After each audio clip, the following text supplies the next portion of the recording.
Provérbios capítulo 22, no verso 6, nós temos um dos textos mais citados, né?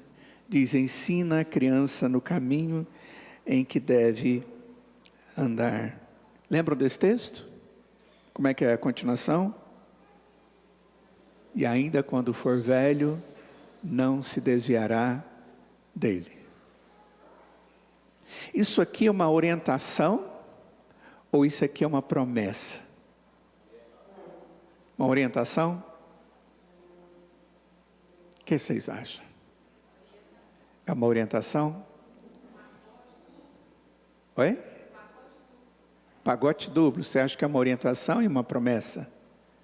Uhum. É interessante, né?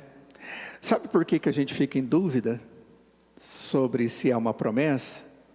Porque a gente vai para a experiência pessoal, ou a experiência de alguém que a gente conhece. Essa é a grande dificuldade. Nós não partimos do texto, nós partimos da interpretação da experiência. E nós dizemos: puxa vida, eu conheço muita gente que tem seus filhos educados no caminho do Evangelho. Desde pequenininho, nasceu na igreja, foi batizado na igreja, e essa criança cresce, fica adolescente, já começa a dar sinais, às vezes já nesse período se desvia do caminho do Senhor, desvia e vai embora. Vai embora. E a gente diz: então esse texto é só uma orientação. Tem um texto da Escritura que diz que a palavra do Senhor, ela produz frutos. Ela não é espalhada à toa, mas que no devido tempo ela dá o seu fruto. Mas existem textos na Escritura, como por exemplo, o Senhor Jesus na parábola da semente, fala da semente que é lançada, e ali a semente é a palavra de Deus, em terrenos diferentes. E a grande importância ali é daquele que semeia a palavra, porque a palavra ela é a palavra, ela é o poder de Deus, mas existe o terreno, e vai depender ali de como essa palavra é recebida no terreno, e em qual circunstâncias a palavra tem sido pregada, e quando ela cai no meio de um lugar que tem muitos espinhos, muitas coisas assim, ela sufoca aquela palavra que começa a produzir frutos e ela morre. E o texto diz que aquele que cai no terreno rochoso também não tem muita profundidade as suas raízes, e vem e morre. Ou aquelas sementes que caem pelo caminho e vem a ave e come.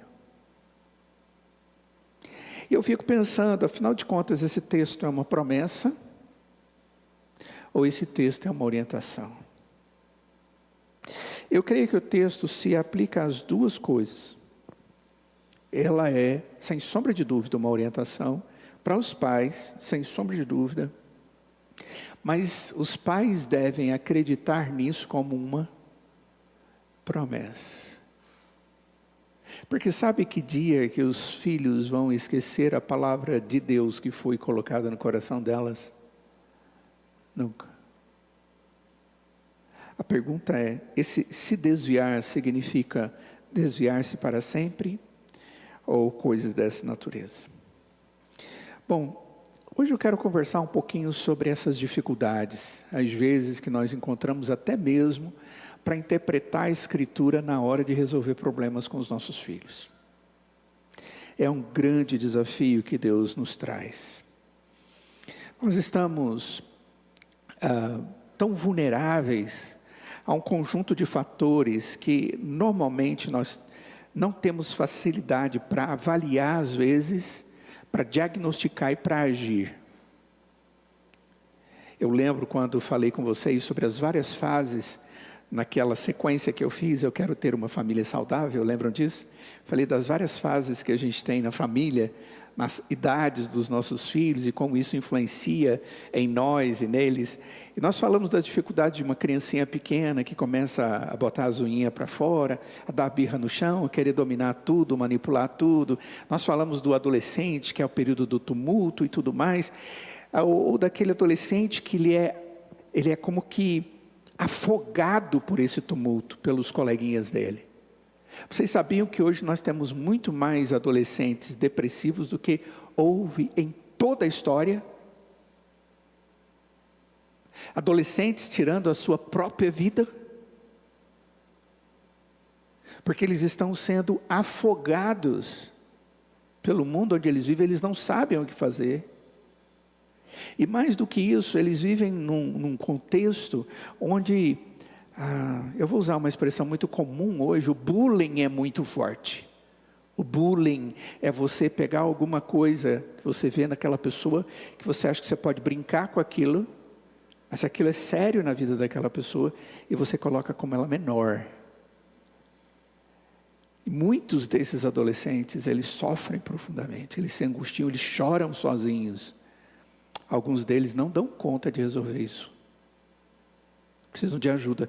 E muitas vezes, alguns desses nem com ajuda conseguem vencer.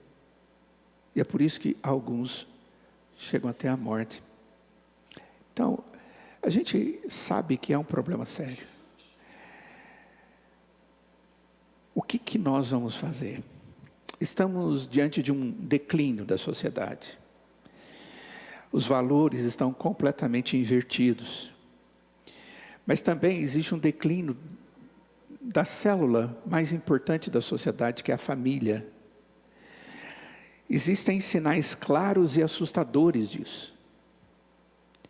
Eu estava muito preocupado ao ver uma sequência de reportagens que eu estive vendo durante essa semana, onde alguém estava questionando os valores familiares, como princípios que ele defendia como base das suas argumentações. E ele dizendo que o Estado é maior do que a família, e ele tem o direito de intervir na família. E o outro dizendo que para ele tem que destruir tudo, inclusive a família, para gerar outros princípios, dentro dos argumentadores. São sinais claros e assustadores, porque isso está sendo dito com uma liberdade tão grande, com uma facilidade tão grande, e isso nos assusta. Alguns anos atrás, ninguém teria o coragem de falar isso. Ninguém teria. O aumento de divórcios, a revolução sexual, o feminismo, o aborto, como matéria comum, a esterilização, a delinquência. Hoje nós estamos cada vez mais assistindo crianças de 12 anos, 11 anos, 13 anos, 14 anos, adolescentes, crianças, com armas na mão, matando. Nós estamos vendo a infidelidade como uma coisa, como troféu. A homossexualidade, feminismo social, a banalização de lares de pais solteiros, como se isso fosse algo comum. E eu poderia continuar citando aqui um bocado de coisa, onde a nossa família vive e os nossos filhos estão crescendo, afetados por isso, como se tudo isso fosse normal. A maioria de nós que está aqui, que crescemos um pouco mais atrás no tempo, tudo isso para nós causa impacto, porque era alguma coisa que a gente entendia que não era normal, não era o correto, não era o conceito. Mas hoje, não, tenta pensar nos seus filhos. Eles estão nascendo e crescendo num mundo que tudo isso é normal. Tranquilo para eles.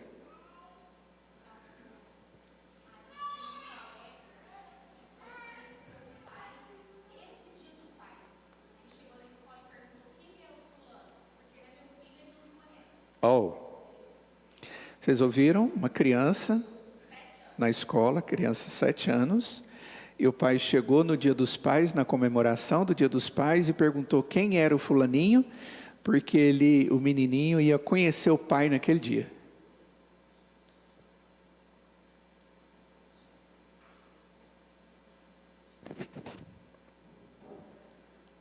Trocar? Ah, tá. Se alguém for falar, pede o microfone que fica melhor para todo mundo ouvir. É isso, né? Mas eu já fiz a colocação aqui. Mas já imaginou a situação dessa? Deus tenha misericórdia. Vamos por parte. A pergunta que eu gostaria de fazer para vocês é: vocês acham que é tarde demais para salvar a família? É tarde demais para salvar a família? Vamos caminhar um pouco sobre isso. O nosso debate, nós não estamos debatendo aqui como pessoas seculares. Nós estamos debatendo aqui, conversando aqui na nossa escola dominical como cristãos, que têm a palavra de Deus como a verdade. O problema é que a sociedade como um todo, ela já rejeitou os valores cristãos necessários à recuperação e à preservação da família. E isso é muito claro para nós. A expressão valores familiares tem sido desprezado e mal utilizado. Hoje, até mesmo os valores familiares têm sido ridicularizados por alguns como ferramenta de propaganda, desvirtuada por alguns que advogam valores absolutamente prejudiciais à família. Até mesmo essa semana eu vi, há algum tempo atrás, eu vi uma propaganda sobre uma família. E eram 2 pessoas do mesmo sexo se abraçando e beijando. Na propaganda. Que qualquer um vê a qualquer hora. Mas a verdade, irmãos, é que os únicos valores que realmente podem salvar a família têm raízes nas Escrituras. São valores bíblicos e não apenas valores familiares. São valores bíblicos.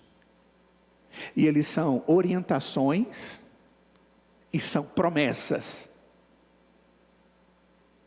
Deus diz que vale a pena e que dá certo. Que eu tenho que fazer aquilo.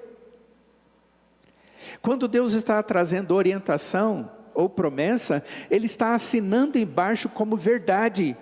Esse é o caminho. Então são valores de Deus. E que eu avalio a partir do que Deus fala e não a partir daquilo que os valores têm sido para as pessoas do mundo contemporâneo. Desta forma, se nós tivermos os valores bíblicos como prioridade, de onde a gente tira os valores familiares, o futuro da família em nossa sociedade, ela vai depender do êxito daqueles que estão comprometidos com a verdade das Escrituras. Então, a pergunta é tarde demais para salvar a família? Alguns disseram, não é. Mas eu te digo, só não será se a família depender daqueles que estão comprometidos com a palavra de Deus. A igreja do Senhor Jesus hoje, ela tem que ter uma voz muito mais comprometida com a palavra e defensora das verdades da Escritura. Ela não pode ser uma igreja medrosa de falar a respeito do que Deus diz. Ela tem que ser uma igreja que ouve a palavra de Deus e diz, essa é a palavra de Deus. E é exatamente assim que nós vamos ver que nós temos que tratar com os nossos filhos. Nós temos que confrontar os nossos filhos com a palavra de Deus. É tarde demais para a gente direcionar os nossos filhos? A nossa família, a nossa casa? É claro que não. Em alguns momentos a gente chega à conclusão, puxa, alguma coisa deve estar errada.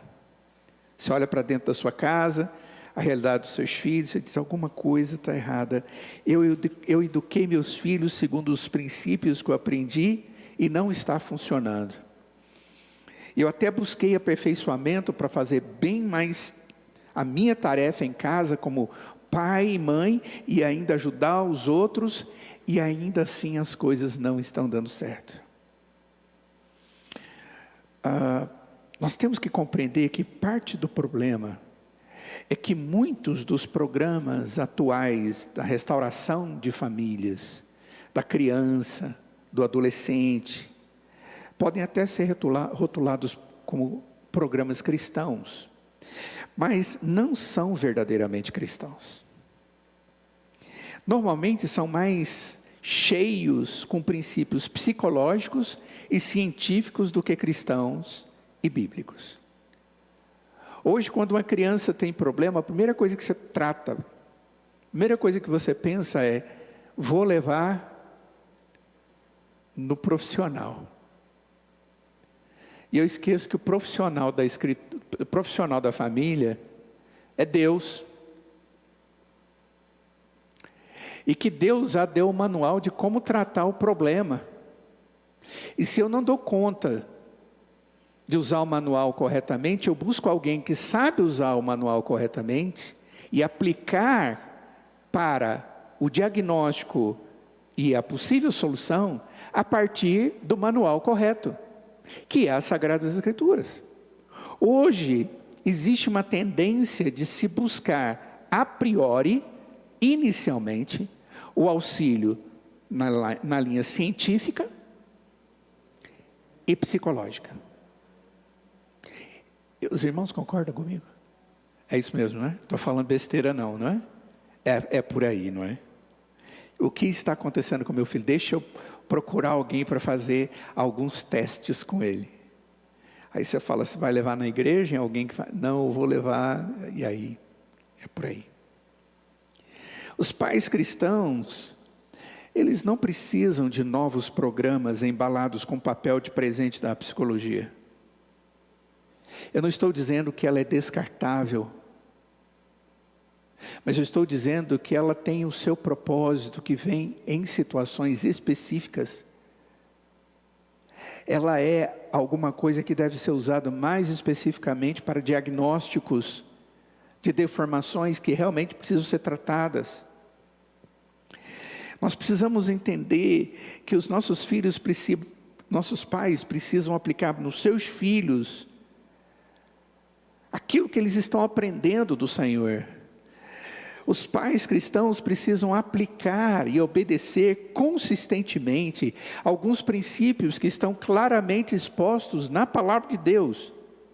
Por exemplo, disciplinando-os quando eles fizerem algo errado.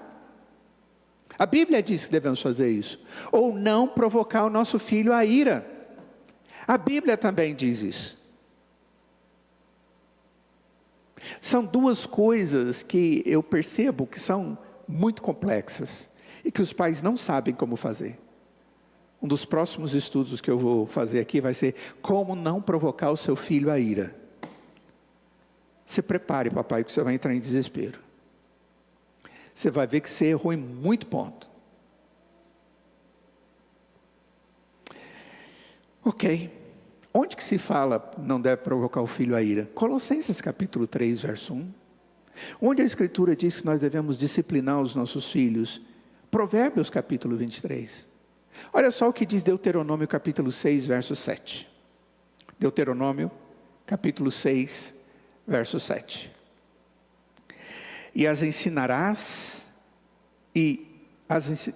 a teus filhos, e delas falarás sentado em tua casa e andando pelo caminho, ao deitar-te e ao levantar-te. Aqui falando da lei do Senhor.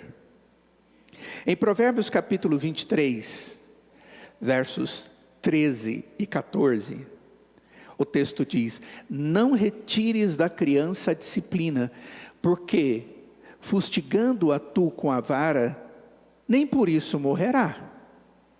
Tu a fustigarás com a vara e livrarás a sua alma da morte. E se a gente for pensar bem nesse texto, tem muito filho de crente indo para a morte porque no tempo certo não foram orientados através da disciplina.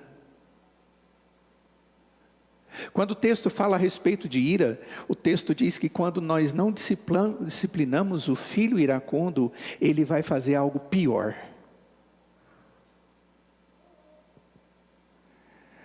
Em Colossenses capítulo 3, verso 21 diz: vós pais não irriteis a vossos filhos para que não fiquem desanimados. Se os princípios da palavra de Deus, irmãos, eles forem constantemente colocados em prática, aplicados, os princípios selecionados que a palavra de Deus traz, e que eu sei que são verdadeiros e que são eficazes, pode colocar em prática que funciona. Eles sozinhos têm uma capacidade de causar impacto muito mais positivo nos conflitos familiares que ocorrem de uma maneira típica, do que horas de discussão sobre se os pais devem ou não dar chupeta aos bebês. E isso é algo que precisa conversar. Até quando? Por quê? Qual o valor disso? Você vai se assustar de conversar com o pediatra, odontopediatra a respeito desse assunto. E talvez ele vai indicar muito mais do que você quer usar. Ou quando devem começar a se vestir sozinhas, essas crianças. Ou dezenas de questões similares que consomem tanto tempo na discussão sobre a criação de filhos, que não vai levar a lugar nenhum. Porque cada um tem um tempo dela, tem o jeito dela, a necessidade dela, tem as características e personalidade dela. E os pais têm que ser muito mais sensíveis a essa realidade de cada um. A grande verdade é que a gente percebe que se gasta muito mais tempo na superficialidade do que na profundidade. Aquilo que verdadeiramente afeta a personalidade e molda o caráter. E vocês precisam compreender, pais e filhos pequenos, que a criança, ela é moldada muito mais cedo do que vocês imaginam. O que ela vai ser tem muito mais a ver com os primeiros anos de vida do que com os posteriores. Pela assimilação que a criança tem nesse período da vida. A pergunta que eu vou fazer agora talvez cause um pouco de espanto. É tarde demais para você disciplinar seu filho adolescente e ter sucesso nisso? Se tem uma coisa difícil é disciplinar filho adolescente. Como é que é filho adolescente? Eu disciplino do mesmo jeito que eu disciplino uma criança pequena? Não é. Já um mulherão, já um homem. E se brincar, já tem barba e voz grossa. Ou tá assim, aquela coisa de vai e vem. E as meninas muito novinhas já são mulheres. E você fica naquele impasse. Presta atenção no que eu vou dizer para vocês.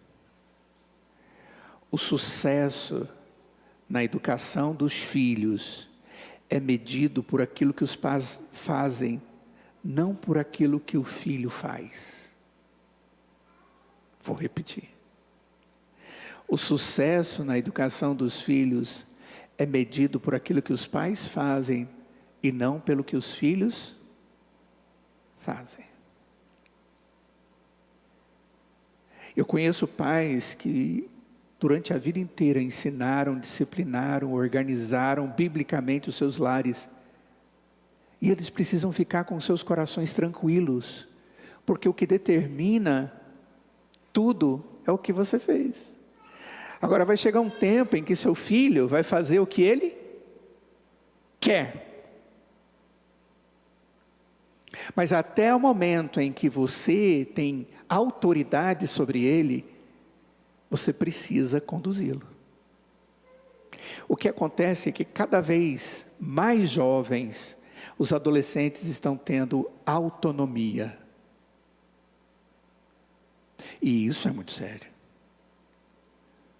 O filho achar que um pai achar que um filho de 15 anos de idade, para ele acalmar o coração, ele tem que ter uma vida sexual com alguém, isso está errado. Porque o princípio da Escritura não ensina isso. Se medimos o nosso sucesso como pais e mães exclusivamente por aquilo que nossos filhos se tornam, nós vamos perceber que não existe na Escritura nenhuma garantia infalível de que experimentaremos êxito absoluto. Eu tenho que ter êxito absoluto no que eu faço, na minha responsabilidade. Agora, quem muda, quem transforma, quem age, quem santifica, quem converte o coração do meu filho é o Senhor, mas é minha função ensinar ele o caminho que ele deve andar, Cristo. Eu evangelizo meu filho. Essa semana eu vi o pastor Mauro Meister, fazendo mensagem sobre os pais evangelizem os seus filhos. Eu tenho dito sobre isso aqui o tempo inteiro. Isso é tarefa nossa. Pais, eduquem os seus filhos. Porque se você não ensinar o seu filho sobre alguma crença, sobre alguma responsabilidade, sobre valores, ele vai aprender em outro lugar. Porque ele precisa de alguma coisa nesse sentido. O Senhor redime também muitas crianças cujos pais foram um fracasso absoluto. E nós conhecemos isso. E talvez você mesmo possa falar da sua experiência.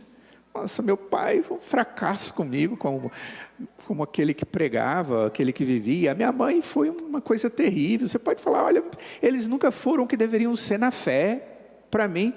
E hoje eu creio em Cristo Jesus. Isso pode acontecer também.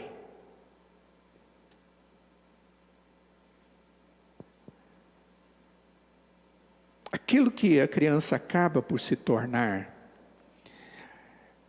como um fato ali meio isolado, não é uma medida confiável do sucesso dos pais. Contudo, a Escritura coloca sobre nós a responsabilidade. E eu preciso fazer isso como gratidão e glória a Deus. O cristão, quando ele obedece em qualquer mandamento, ele o faz para glorificar a Deus, para agradecer a Deus pelo que Ele é e pela verdade que Ele me deu. Agora, a aplicação disso no coração dos outros, isso é obra de Deus. A verdadeira medida do sucesso para os pais e mães cristãos é o próprio caráter deles. É o grau em que seguimos a orientação e o plano divino para a educação dos nossos filhos, que somos bem-sucedidos como pais diante de Deus. E nós precisamos ter isso como disposição. Por isso que eu falei a respeito de como pais tomam conta ou cuidam dos seus filhos. O que significa instrui o menino no caminho em que deve andar, e até quando envelhecer não se desviará dele. Significa que os pais que seguirem os princípios bíblicos na educação dos seus filhos verão um efeito positivo no caráter de seus filhos ou das suas crianças.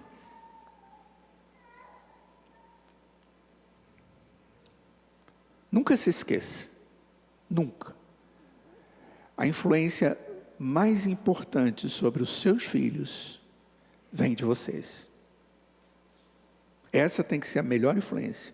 Não dos colegas, dos amigos dos colegas, do mundo, da televisão. Não pode ser da Xuxa.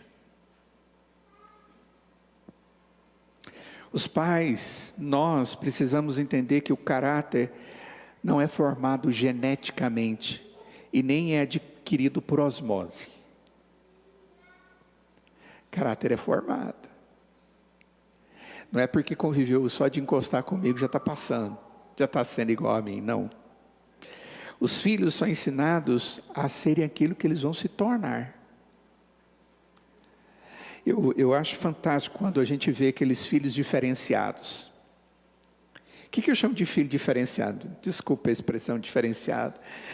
Mas é aquele filho amoroso, aquele filho junto, respeitoso, aquela coisa toda. Você fala, puxa vida, de onde veio isso? Mas não é só um, você vê que todos são daquele jeito. Você fala, ali teve alguma coisa adequada que gerou aquilo. Aí você diz, não, mas cada um tem o seu jeito de ser. Eu não estou me referindo a isso. Um é mais agitado do que o outro, não é isso. São sobre valores de amor pelos pais, de honra e respeito pelos pais, de carinho e amor pelos outros, amor pela palavra de Deus, pelos irmãos na fé em Cristo Jesus. Isso tudo nós aprendemos, porque alguém ensina.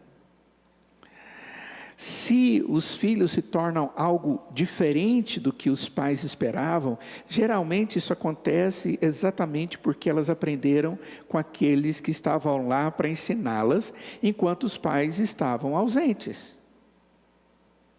De alguma forma. E pai ausente não é aquele pai que não está fisicamente presente. Eu posso estar fisicamente presente, mas eu estou ausente na educação. Isso é muito fácil. Nós estamos na mesma casa, mas nós não convivemos.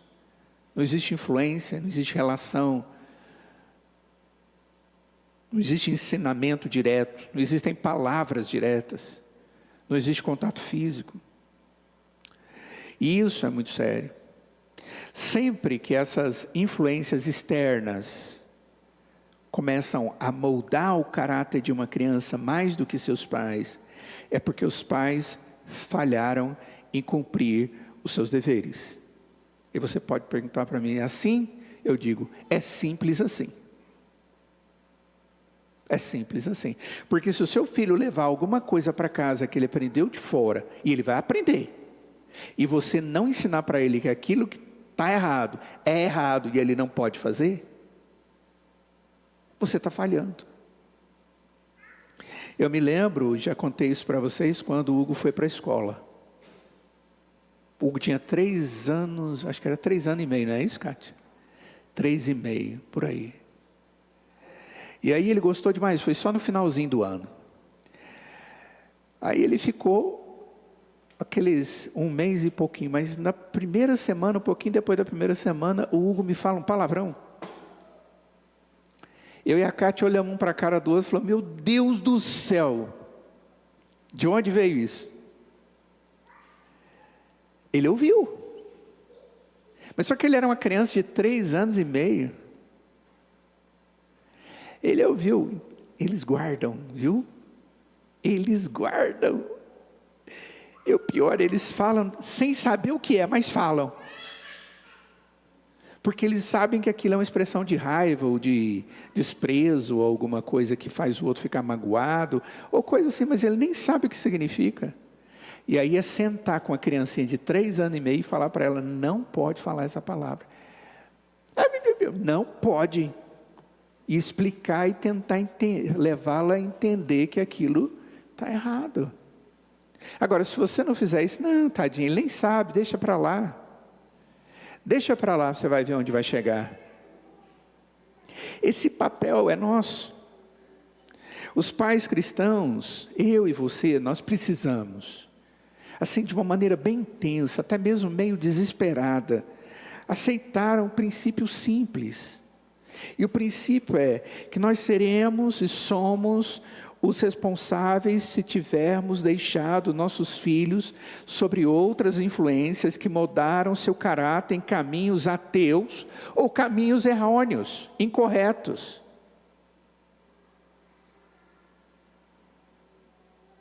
Se eles estão sendo deixados sobre outras influências. Se você não assumir e sabe que outras influências existem, e esse filho vai se desviar daquilo que você ensinou, mas não de maneira adequada, aí sim, certamente isso vai pesar no seu coração. Quando nós olhamos para as gerações, e elas vão acontecendo, né? Mas quando uma geração é inconsistente, ela causa um dano para ela, mas o pior é que ela causa um dano para as demais gerações. Porque quando alguém se desvia do Senhor, os seus filhos vão estar desviados, os seus netos vão se desviar, a Bíblia fala de terceira e quarta geração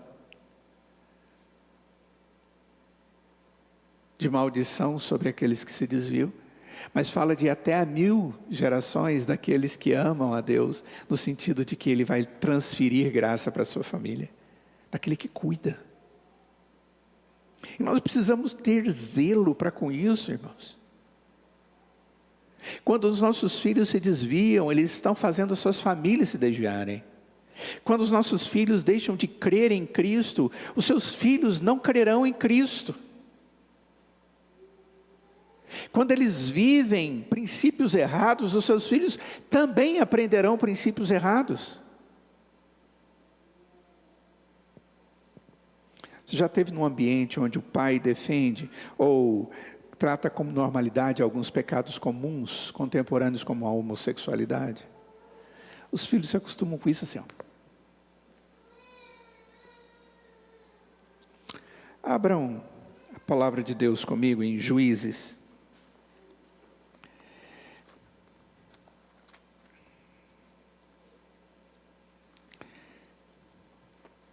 Capítulo 2.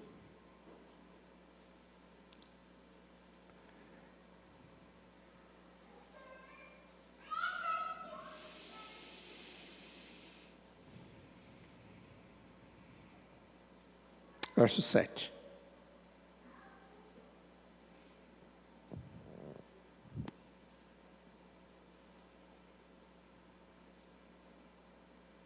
Olha só o que diz o texto. Serviu o povo ao Senhor todos os dias de Josué e todos os dias dos anciãos que ainda sobreviveram por muito tempo depois de Josué e que viram todas as grandes obras feitas pelo Senhor a Israel. Olha o exemplo de Josué e os velhos que depois estiveram depois de Josué e com Josué, e o que o povo fez, aprendeu com eles e serviu ao Senhor. Verso 10. Foi também congregada a seus pais toda aquela geração, e outra geração após eles se levantou, que não conhecia o Senhor. Nossa, depois veio outro grupo, e esse outro grupo, depois que Josué morreu, o outro grupo que não conhecia Deus, e a ideia de não conhecer a Deus, vivia a parte de Deus. E o texto diz que foi uma geração e outra geração. Vocês estão percebendo? Quando nós conduzimos os nossos filhos, nós estamos conduzindo eles e as pessoas que vão conviver com eles, e as famílias deles, e os seus netos.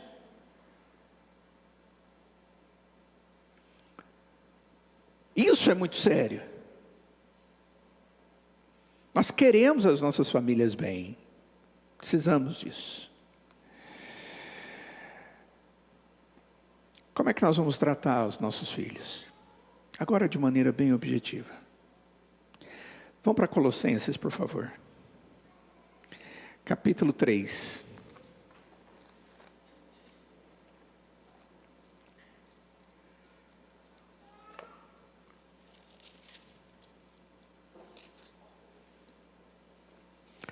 Como é que eu vou instruir pessoas que convivem comigo? O texto aqui, a partir do verso 12, diz: revesti-vos, pois, como eleitos de Deus, santos e amados, de eternos afetos de misericórdia, bondade, humildade, mansidão e longanimidade. Suportai-vos uns aos outros, perdoai-vos mutuamente, caso alguém tenha motivo de queixa contra outrem. Assim como o Senhor vos perdoou, assim também perdoai vós. Acima de tudo isto, porém, esteja o amor, que é o vínculo à perfeição. Seja a paz de Cristo o árbitro em vosso coração, a qual também fostes chamados em um só corpo, e sede agradecidos. Do verso 12 ao verso 15, o texto nos fala o que temos que fazer. São os passos de um bom relacionamento que transmite graça. Eu vou estar cheio de afeto, Esse afeto se manifesta com amor, com misericórdia, com bondade, com humildade, mansidão, longanimidade, com perdão. Essa convivência que abençoa tem Cristo como aquele que julga tudo dentro do nosso relacionamento. Mas como é que a gente consegue viver isso? Pastor, o senhor diz isso aí, isso é lindão, mas como é que a gente vive isso? O texto diz: habite ricamente em vós a palavra de Cristo, instruí-vos e aconselhai-vos mutuamente em toda sabedoria, louvando a Deus com salmos e hinos e cânticos espirituais com gratidão em vosso coração, e tudo o que fizerdes, seja em palavra, seja em ação, fazei-o em nome do Senhor Jesus, dando por ele graças a Deus Pai. O verso 16 e 17 fala da ferramenta, que torna o relacionamento amoroso, misericordioso, bondoso, humilde, manso, perdoador, longânimo, verdade. Então vamos lá. Qual seria a primeira coisa que o texto nos traz? Podem olhar aí no texto e falar para mim. Qual é a primeira coisa? Onde eu busco auxílio? Qual é a ferramenta? A palavra de Deus. Habite ricamente em vós a palavra de Cristo. No verso 17, e tudo que fizerdes, seja em palavra, seja em ação, fazei em nome do Senhor Jesus, dando por ele graças a Deus Pai. A Escritura, Pai, a Escritura, pais, é o local adequado para avaliar a vida pessoal como familiar.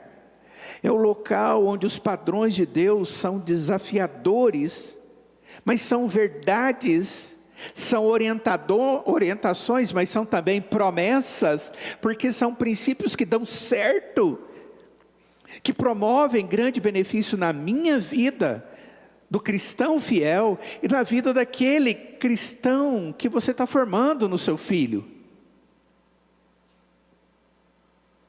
Isso tem a ver com aquilo que Deus faz na sua vida. Você não transmite ao outro aquilo que você não tem. Para eu transmitir princípios da palavra, eu tenho que ter os princípios da palavra. Eu tenho que conhecer os princípios da palavra. Eu tenho que estar convencido dos princípios da palavra. E eu tenho que fazer os princípios da palavra visíveis, práticos, reconhecíveis, percebíveis pelos meus filhos, a tal ponto que as minhas palavras são compactuadas com aquilo que eu sou e aquilo que eu vivo. A Escritura é esse local. No Salmo de número 119, um dos salmos que mais fala a respeito da Escritura, né? No verso 9 ele diz assim: de que maneira poderá o jovem guardar puro o seu caminho? A resposta é: observando o seu caminho, segundo a tua palavra. Que jeito que o jovem vai guardar o seu caminho puro? Se ele observar a palavra. Mas aonde ele aprende a palavra? Dentro de casa, com seus pais. O salmista, ele solicita que Deus fortaleça a sua alma com a palavra, pois a alma dele está triste, chorosa. Salmo 119, verso 28, ele diz: a minha alma de tristeza verte lágrimas, fortalece-me segundo a tua palavra. Seu filho está frágil, está angustiado, está triste, seu filho está cheio de lágrimas, como diz esse texto. Ensina-o a chegar diante de Deus e falar para Deus: Senhor, me fortalece com a tua palavra. Ensina a palavra para o seu filho. Ore a palavra com seu filho. Viva a palavra com seu filho. Sabe por quê? Porque, como nós falamos, o mundo é um mundo que vem guerrear contra nós, que não gosta dos princípios de Deus, que cada vez mais está questionando.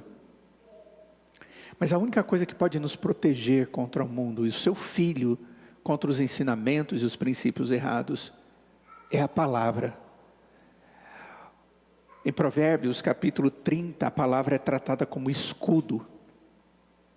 Escudo, aquele que você coloca na frente para os dardos inflamados do maligno não virem te pegar. O texto diz: tua palavra, ou a palavra de Deus é pura, ele é escudo para os que nele confiam. Seu filho, para ele não ser atingido por princípios errados, ele precisa do escudo, e o escudo é a palavra de Deus. O próprio Senhor Jesus, ele ora pedindo para o Pai santificar os seus discípulos, mas ele ora pedindo ao Pai para santificar os seus filhos através da palavra.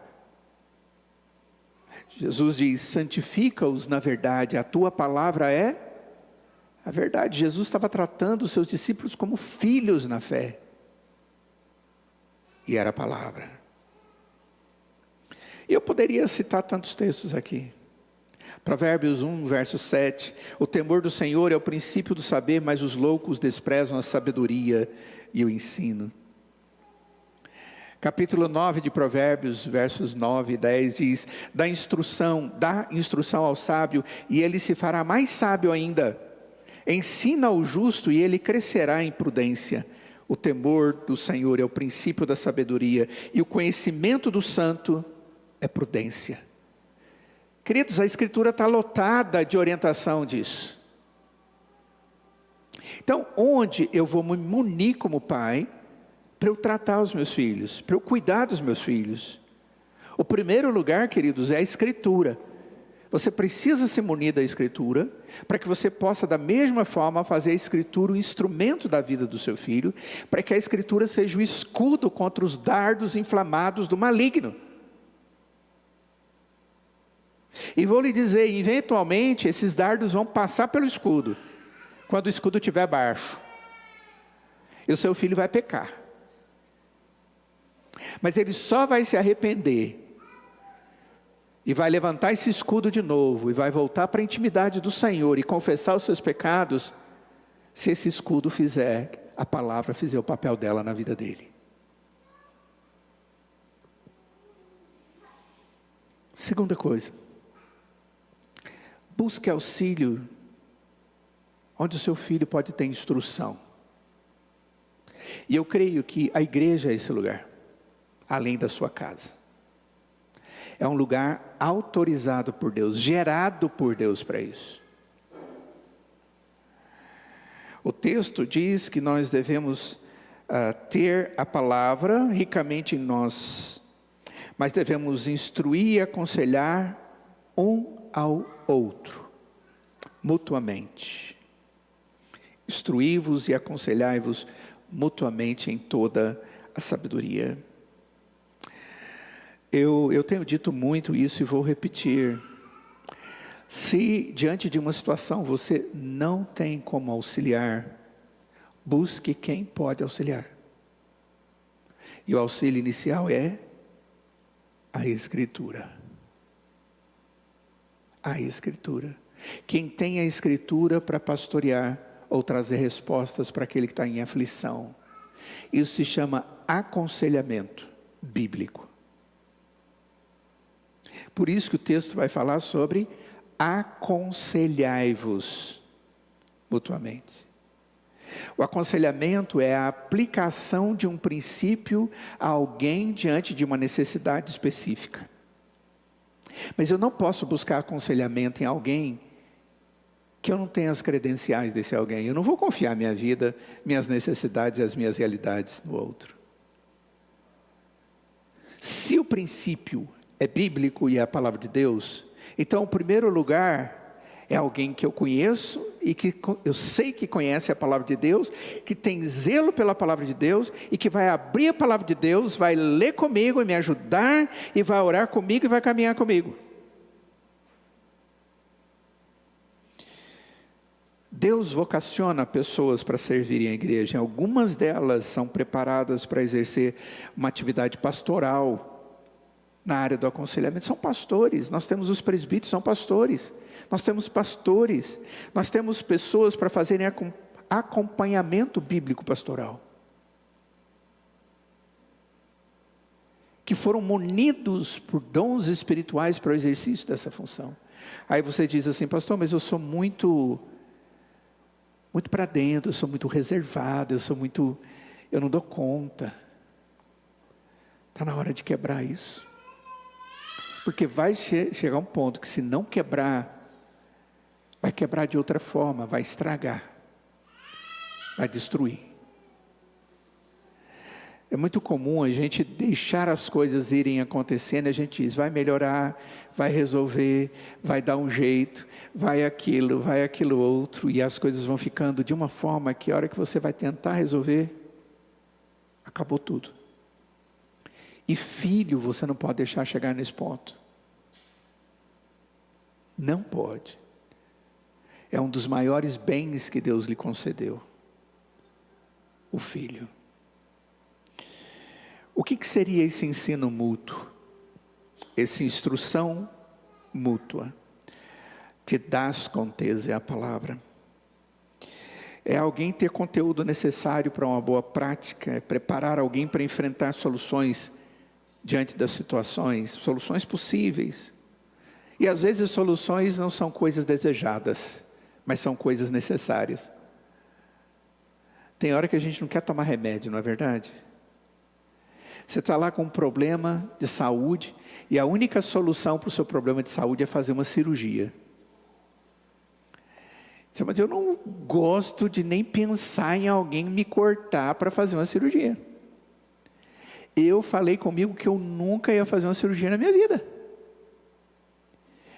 E a pessoa diz: não tem outra solução, tudo já foi feito e não tem outra solução. Ele diz: mas cirurgia não dá, então você vai morrer.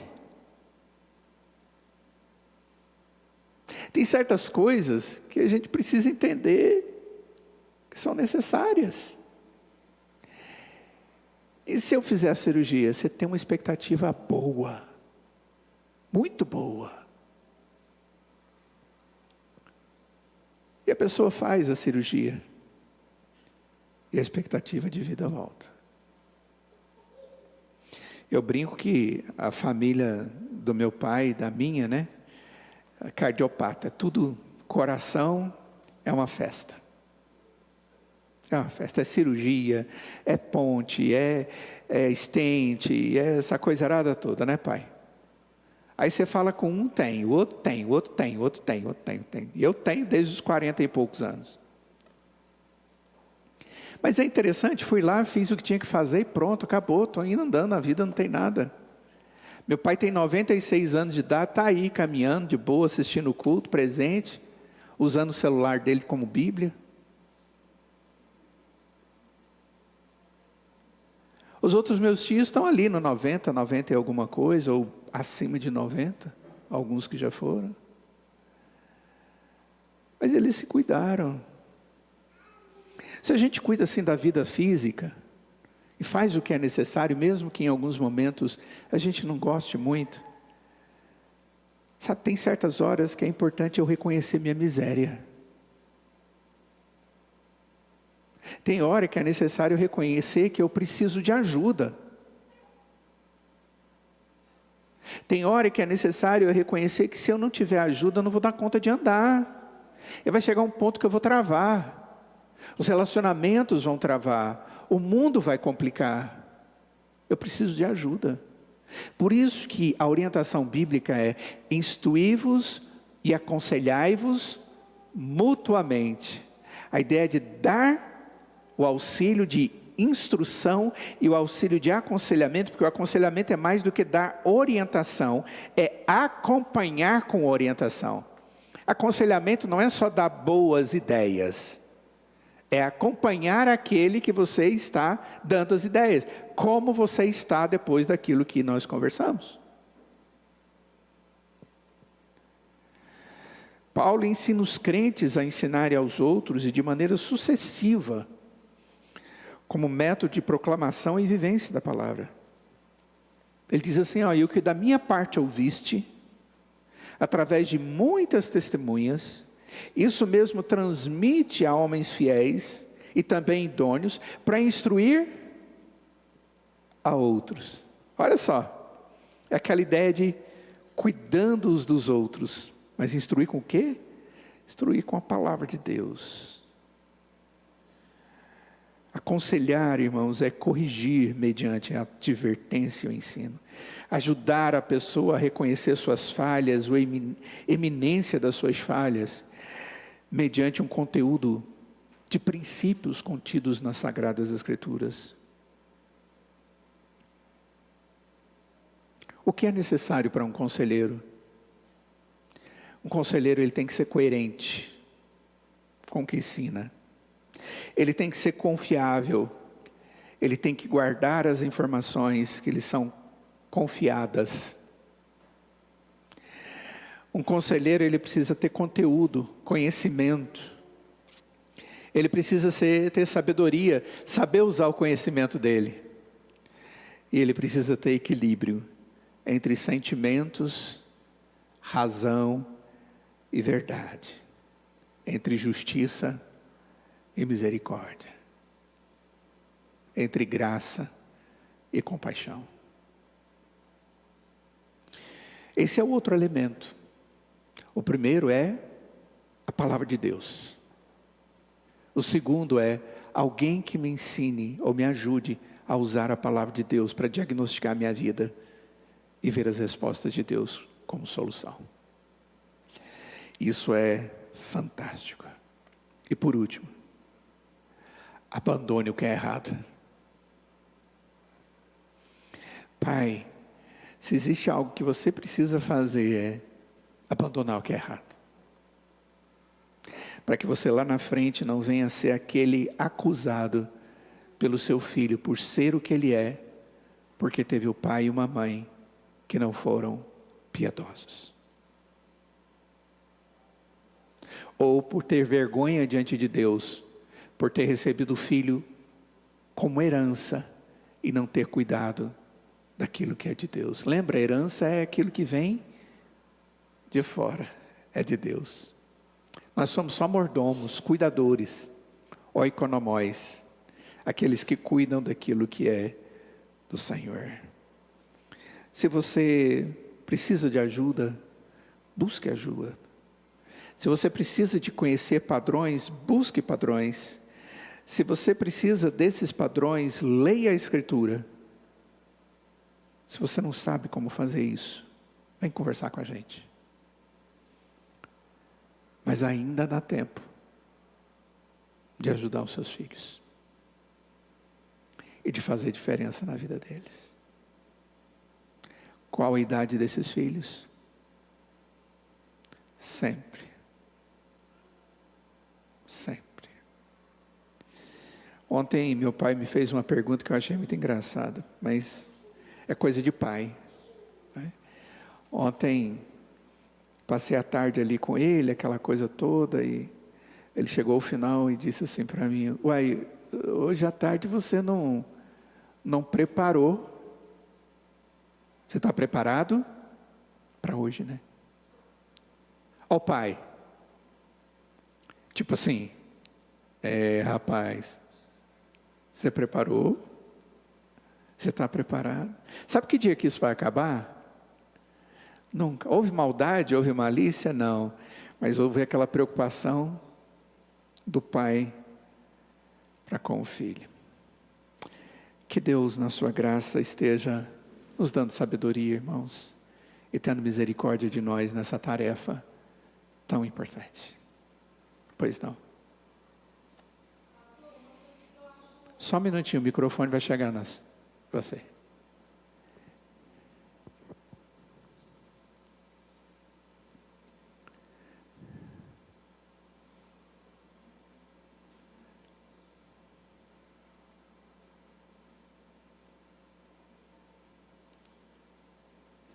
Pode falar, irmã, então, sem o microfone.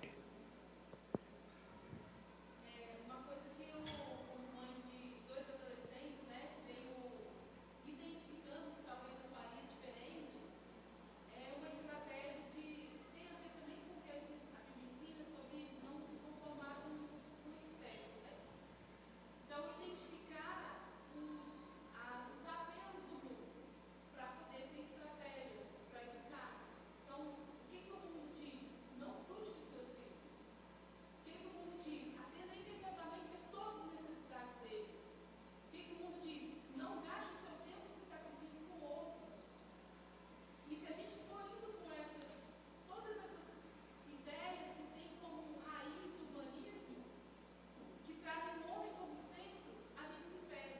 Uhum. E eu vejo hoje, às vezes, uma situação específica que eu olho, meus filhos não dão valor a alguma coisa, ou agem inadequadamente com aquilo que eu esperaria. E eu olho e falo, é porque um dia eu dei tudo para eles, até o que eu não podia. E isso, mostrar para eles que eles não são o centro do mundo, é fundamental o que eu tenho visto Uhum. enquanto mãe e Uhum. adolescente. Uhum. E revertido algumas atitudes, né, que têm repercutido bem, para o bem deles, eles estão mudando. Então, isso talvez é uma coisa que é muito importante para a gente analisar o que é os apelos desse mundo hoje, né? Gaste o que for preciso para trazer o seu filho na moda. Tenha coisas sutis que vão conformando a nossa mente a esse mundo, deslocando Deus do centro da nossa vida. Uhum.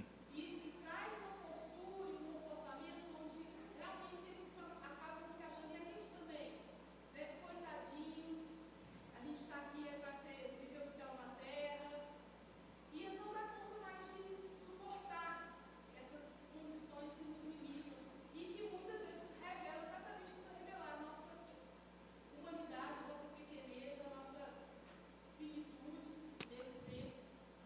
Então, é algo que é sutil, que eu criei eles achando que está fazendo melhor, não pode chorar, corre e pega, dá aqui, né? Não deixa ficar triste porque não tem celular. Até nisso, né? A gente se frustra com a gente mesmo, falar, poxa, eu estou gastando, meu filho tem 14 anos e ele não tem. Tadinho. Tadinho nada, que bom. Felicidade dele. E aí a gente vai se deixando levar por essa visão do mundo. Ok. Felicidade, de realização, e vai tirando mesmo Deus do centro. Obrigado, irmã. Isso é uma verdade.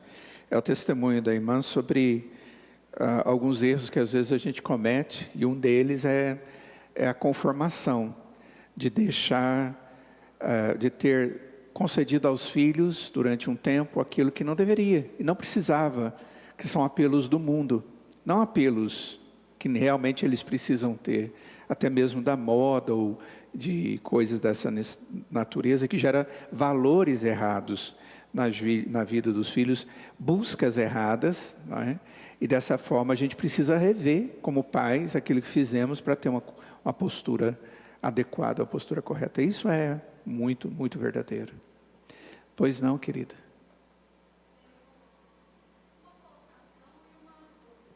Uma colocação e uma dúvida.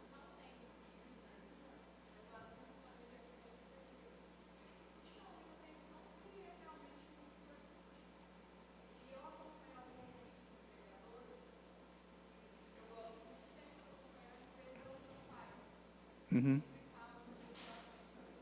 Uhum.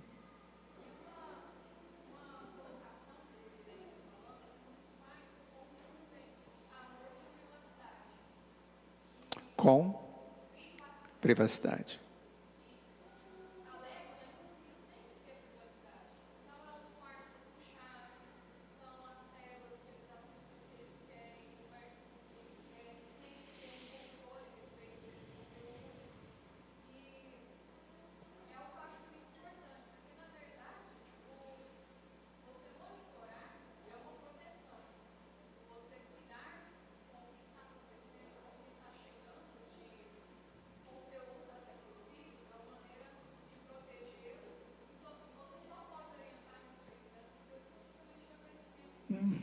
É verdade.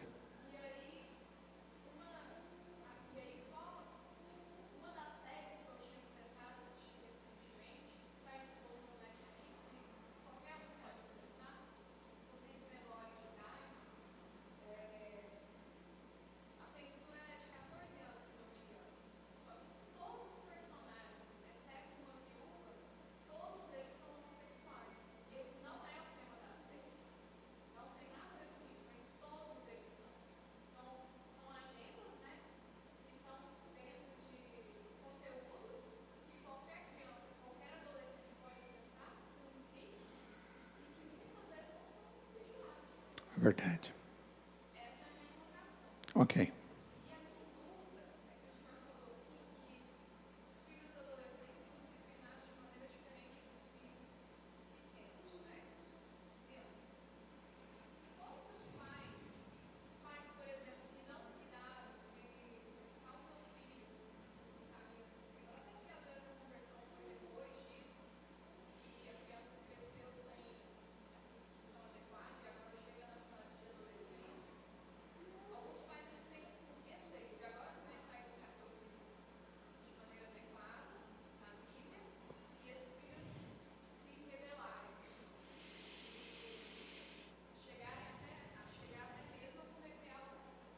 Uhum.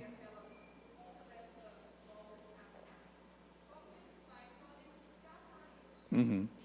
Na verdade, foi só uma introdução, porque no nosso próximo passo a gente vai começar a tratar sobre como isso na prática vai acontecer. Hoje foi uma parte mais de princípios, para depois a gente começar a prática. Mas a disciplina de um adolescente é totalmente diferente da disciplina de uma criança, né? A Escritura fala que eu disciplino a criança com vara, mas a Bíblia não fala para eu disciplinar um adolescente com vara, né? Por quê? Porque é realmente diferente. Ela funciona muito mais com atitudes onde você tira dele certos privilégios, onde você exige dele certas atitudes para que ele tenha benefícios. Ou seja, existe muito mais uma linguagem de compreensão de valores que já estão ali errados ou que precisam ser colocados e que nunca estiveram ali. Certo? Ele está deformado, sabia-se, ou nunca esteve ali. Então, são desafios que também podem ser tratados de forma disciplinar. Então, são coisas bem distintas daquelas que a gente encontra com a criança. O adolescente, ele entende muito bem a privação. A privação é um negócio que ele entende muito bem. E às vezes a gente tem dó. Né? Muita dó. Afinal de contas, os outros todos têm, e é aquele tempo da vergonha, né? Aquele tempo de querer ser igual a todo mundo. Então, a privação, às vezes, é das formas mais comuns e adequadas para uma disciplina de um menino adolescente. Mas a gente vai falar ainda a respeito desse tema, se Deus quiser. Tá bom? Semana que vem a gente continua tratando sobre estas questões que têm a ver com a família e como tratar os nossos filhos. Vamos orar? Vamos nos colocar diante de Deus. Quero convidá-los a se colocarem de pé. Senhor, nós te bendizemos por esse tempo. Pai, tratar os nossos filhos como convém, educá-los, cuidar deles, discipliná-los. Fazer tudo isso segundo os princípios da Tua Palavra é tão contrário a tudo aquilo que a gente tem visto no mundo onde nós como família vivemos. Mas nós queremos, ó Deus, viver à luz da Tua Palavra. Nós queremos viver à luz dos princípios da Tua Palavra. Por isso, pedimos que o Senhor esteja nos dando a perseverança, nos dando, ó Pai, sabedoria para agirmos como pais de maneira correta. E que o Senhor esteja também moldando o coração dos nossos filhos, porque nós sabemos que este ato de alma, da essência do ser, somente o Senhor pode fazê-lo. Mas o Senhor nos deu a responsabilidade de sermos fiéis ao Senhor, de sermos conhecedores e aplicadores da palavra na orientação e disciplina dos nossos filhos. Por isso nos habilite para que sejamos fiéis, instrumentos nas suas mãos, como pais que recebemos os filhos como herança do Senhor. Ó Deus, tenha misericórdia dos nossos lares, proteja-nos do mal, Pai, proteja os nossos filhos do mal, converta o coração dos nossos filhos ao Senhor, para que a alegria deles seja plena e plena em Ti, para a Tua glória e o bem deles e para a alegria de todos nós. Em nome de Jesus é que nós oramos, ó Pai. E nós imploramos que a graça do Senhor Jesus, que o amor de Deus o Pai, que a comunhão e consolação do Teu Santo Espírito esteja com todos nós hoje e para todos sempre. Amém.